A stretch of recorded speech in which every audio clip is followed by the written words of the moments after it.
Horror genre സിനിമകൾക്ക് മലയാളത്തിൽ ഒരു പുതിയ മുഖം നൽകിയ സംവിധായകനാണ് രാഹുൽ സദാശിവൻ. ഭൂതകാലം, ഭ്രമയുഗം എന്നീ ചിത്രങ്ങൾക്ക് ശേഷം അദ്ദേഹത്തിൻ്റെതായി പുറത്തെത്തുന്ന ചിത്രത്തിൽ പ്രണവ് മോഹൻലാൽ നായകൻ എന്നതായിരുന്നു ടി.എസ്. ഇറയുടെ USP.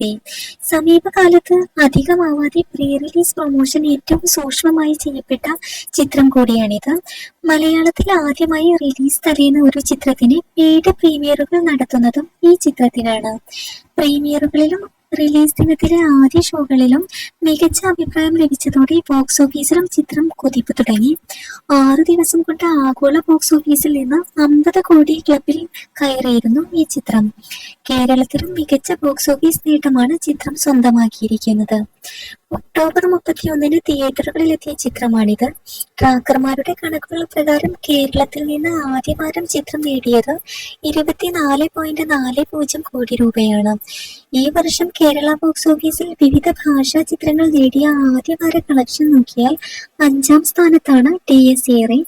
കൂലി, ആലപ്പുഴ ജിംഖാന, ഹൃദയപൂർവ്വം, രേഖാചിത്രം, ഓഫീസറും ഡ്യൂട്ടി തുടങ്ങിയ ചിത്രങ്ങളൊക്കെ ടി.എസ്. ഇറെ പിന്നിൽ ലിസ്റ്റിലാക്കിയിട്ടുണ്ട്. എമ്പുരാനാണ് ലിസ്റ്റിൽ 1ാമത്. 67.17 കോടിയാണ് ചിത്രം കേരളത്തിൽ നിന്ന് ആദ്യവാരം നേടിയത്. മോഹൻലാലിന്റെ തന്നെ തുടരുമാണ് 2ാം സ്ഥാനത്ത്. 46.75 കോടിയാണ് തരുൺ മൂർത്തി ചിത്രം ആദ്യവാരം കേരളത്തിൽ നിന്ന് നേടിയിരിക്കുന്നത്. എന്തായാലും ടി.എസ്. ഇറെ ഇപ്പോൾ മുന്നോട്ട് കുതിച്ചുകൊണ്ടേയിരിക്കുകയാണ്.